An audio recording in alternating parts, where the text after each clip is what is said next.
এক সুন্দৰ মনোমোহা প্ৰাকৃতিক পৰিৱেশৰ মাজত ফুলৰ মেলা। ইতিমধ্যে আপোনালোকে গম পায় যে খুমটাই সমষ্টিৰ বিধায়ক মৃণাল শইকীয়াই ইতিমধ্যে ফুলৰ মেলা আৰু গছৰ উৎসৱ ইতিমধ্যে উদযাপন কৰি আহিছে আৰু এবাৰ চতুৰ্থ সংখ্যক আৰু এই চতুৰ্থ সংখ্যক ফুলৰ মেলা ইতিমধ্যে আয়োজন কৰিছে খুব এক মনোৰম প্ৰাকৃতিক পৰিৱেশৰ মাজত। মই কেৰাজন প্ৰশান্তক মই প্ৰথমতে দেখুৱাবলৈ কৈছোঁ যে দৈগুং নদী এইখন ইতিমধ্যে কাৰ্বি আংলঙৰ পৰা বৈ অহা এইখন দৈগুং নদী আৰু দৈগুং নদীৰ এক সুন্দৰ মনোমোহা প্ৰাকৃতিক পৰিৱেশত এইবাৰ ফুলৰ মেলা পতা হৈছে মূৰ ফুলনি লেটেকু বস্তিত আৰু তাৰ কাৰণে ইতিমধ্যে সকলোখিনি ব্যৱস্থা সম্পূৰ্ণ কৰিছে। অহা 30-31 ডিচেম্বৰ আৰু 1-2 জানুৱাৰী এই 4 দিনীয়াকৈ ইতিমধ্যে ফুলৰ মেলা আয়োজন কৰা এই স্থলী হ'ল খুমটাই সমষ্টিৰ অন্তৰ্গত মূৰ ফুলনিৰ লেটেকু বস্তি আৰু লেটেকু বস্তি এতিয়া ফুলে ফলে জাতিষ্কাৰ হৈ পৰিছে। ফুল আৰু গছৰ এই উৎসৱে এবাৰ চতুৰ্থ সংখ্যক বছৰত ভৰি দিছে আৰু তাৰ কাৰণে সকলোখিনি প্ৰস্তুতি সম্পন্ন কৰিছে। বিধায়কগৰাকীয়ে প্ৰতিটো মুহূৰ্তত নিজেই ইতিমধ্যে মনিটৰিং কৰিছে সকলোখিনি। খুব সুন্দৰকৈ নানাৰঙী ফুলেৰে ইতিমধ্যে সুশোভিত হ'ব এই প্ৰাকৃতিক পৰিৱেশ আৰু প্ৰথমবাৰৰ কাৰণে ইতিমধ্যে মূৰ ফুলনিৰ এই সুন্দৰ প্ৰাকৃতিক পৰিৱেশত ফুলৰ মেলাৰ আয়োজন কৰা হৈছে, য'ত 30 ডিচেম্বৰত মুখ্যমন্ত্ৰী ডক্টৰ হিমন্ত বিশ্ব শৰ্মাই এই ফুলৰ মেলাখনৰ শুভ উদ্বোধন কৰিব।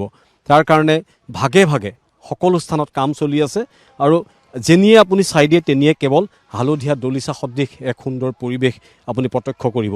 গতিকে আমি যদি কওঁ যে এই ফুলৰ মেলালৈ আপুনি আহিব আৰু আহি ইয়াত আপুনি নিজকে বিলীন কৰিব ফুলৰ মাজত, সুন্দৰ প্ৰাকৃতিক পৰিৱেশৰ মাজত।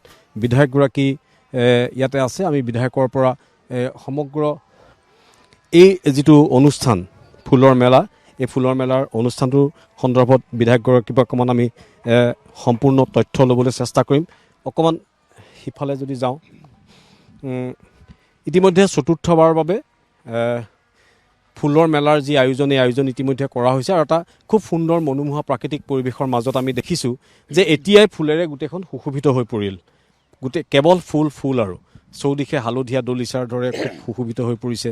মুখ্যমন্ত্ৰী আহিব, কি কাৰ্যসূচী থাকিব? ইয়াত মূল কাৰ্যসূচী হৈছে যে আমাক মানুহক গছ আৰু ফুল এই দুটাৰ প্ৰতি মানুহৰ যাতে আকৰ্ষণ বৃদ্ধি হয়। আমাৰ গছ ইয়াত বিভিন্ন গছ, আমাৰ যিমান থলুৱা গছ আছে তাৰ এক্সিবিশ্যন হ'ব, কাৰণ আমাৰ বহুতে গছবিলাক চিনি নাপায়, দেখিলেও চিনি নাপায় বা বহুতে বহু গছ দেখাই নাই, সেইবিলাক গছো ইয়াত দেখুওৱা হ'ব। আৰু ফুলৰ বিভিন্ন স্থানৰ পৰা বিপণী আহিব, মানুহে এক্সিবিশ্যনো হ'ব আৰু বিক্ৰীৰ বাবেও মুকলি থাকিব। তেনেকুৱা বিভিন্ন থাকিব, কেৱল গছ আৰু ফুলৰ পৰিৱেশ ইয়াত, অন্য একো নহয়। ইমান ধুনীয়া এটা প্ৰাকৃতিক পৰিৱেশ কেনেদৰে আপুনি নিৰ্বাচিত কৰিলে? এইটো যেতিয়া মোৰ সমষ্টিত অন্তৰ্ভুক্ত হৈছিল এই অঞ্চলটো, মই তেতিয়া এইবিলাক চাবলৈ আহিছিলোঁ। তেতিয়া দেখিলোঁ খুব ধুনীয়া পৰিৱেশ, কিন্তু মানুহবিলাকৰ মনবিলাক খুব বেয়া আছিল তেতিয়া। বেয়া মানে দুখত থাকে যে আমাৰ ভিতৰুৱা অঞ্চল, আমাৰ পিছপৰা অঞ্চল নাছিলে, যে আমি কি কৰি ইয়াত থাকিবলৈ মন নাই। তেতিয়া মই সেই ৰাস্তা পদূলি অলপ ডেভেলপমেণ্টৰ কাম ল'লোঁ, ভাবিলোঁ যে এই টুকুৰা যদি আমি পৰ্যটনথলী হিচাপে আমি উন্নতি সাধন কৰোঁ, তেতিয়া জেগা টুকুৰা নিজে নিজে ওপৰলৈ গুচি যায়। এটা পৰ্যটনথলী হোৱা মানে জেগা টুকুৰা উন্নয়ন হোৱা, ডেভেলপ হোৱা। সেইকাৰণে প্ৰথম সেই স্থানটোত নিযুক্ত কৰিলোঁ যাতে গোটেই অঞ্চলটোৱে এটা ঊৰ্ধ্বগামী পৰিৱেশ এটা হয়। আৰু আজি দেখিছোঁ বিভিন্ন স্থানৰ পৰা আজি ইয়ালৈ আহিবলৈ ধৰিছে। যেতিয়াৰ পৰা ইয়াত আমি আৰম্ভ আমি ঘোষণা কৰিলোঁ যে ইয়াতে ফুলৰ মেলা হ'ব, গছৰ মেলা হ'ব, তেতিয়া বিভিন্ন স্থানৰ মানুহ ইয়ালৈ আহিবলৈ ধৰিলে। তো মানুহবিলাকৰ মনবিলাকো এতিয়া পৰিষ্কাৰ হৈ পৰিল যে আমি এটা সুন্দৰ জেগাত থাকোঁ। মুখ্যমন্ত্ৰী 30 তাৰিখে আহিব, এইটো শুভ উদ্বোধন কৰিব মেলাখনৰ। খুব সুন্দৰ পৰিৱেশ। আমি কৈছোঁৱে যে ইতিমধ্যে এই স্থানত আমি যিটো স্থানেৰে 39 নং ৰাষ্ট্ৰীয় ঘাইপথৰ পৰা সোমাই অহা যিটো পথ, সেই পথো অতি জৰাজীৰ্ণ আছিলে আৰু এই ফুল আৰু গছৰ মেলাৰ গইনালৈ বিধায়কগৰাকী ইতিমধ্যে নতুনকৈ এই সমষ্টিটো এই অঞ্চলবিলাক খুমটাই সমষ্টিৰ অন্তৰ্ভুক্ত হৈছে। গতিকে বিধায়কগৰাকীয়ে একেবাৰে পিছপৰা অঞ্চলটোক উন্নয়ন সাধন কৰি, ইয়াৰ ৰাস্তা ঘাট সম্পূৰ্ণৰূপে উন্নয়ন কৰি আৰু এই সমগ্ৰ জেগাটো, যিটো জেগা অতি পিছপৰা আছিলে, মানুহবিলাক দুখত আছিলে যে আমি ইমান পিছপৰা এটা জেগাত আছোঁ, কেনেদৰে আমাৰ উন্নয়ন হ'ব, কেনেদৰে আমাৰ ল'ৰা ছোৱালীবিলাক আগবাঢ়ি যাব, সেই চিন্তাত আছিল।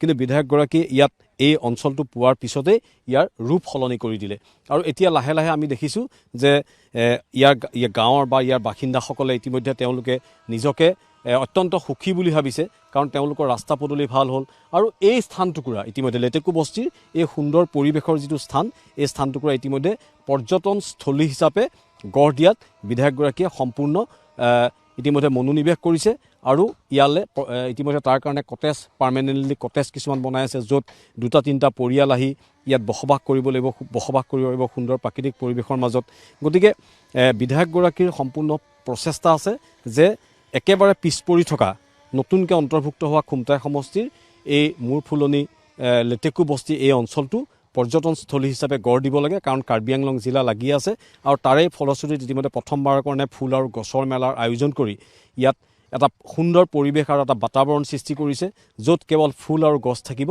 আৰু তাৰ সমান্তৰালভাৱে এই অঞ্চলটো এটা পৰ্যটনস্থলী হিচাপে বিধায়কগৰাকীয়ে গঢ় দিব আৰু ইয়াৰ স্থানীয় বাসিন্দাসকলে অত্যন্ত সুখী তাৰ কাৰণে গতিকে 30-31 ডিচেম্বৰ 1-2 জানুৱাৰীত আপুনি ফুল আৰু গছৰ মেলালৈ যদি আহিম বুলি ভাবে তেতিয়া 39 নং ৰাষ্ট্ৰীয় ঘাইপথৰ পৰা আপুনি সোঁফালে সোমাই এই স্থান আপুনি উপস্থিত হ'ব পাৰিব আৰু আপুনি নিজকে এই সুন্দৰ স্থানটোত বিলাই দিব পাৰিব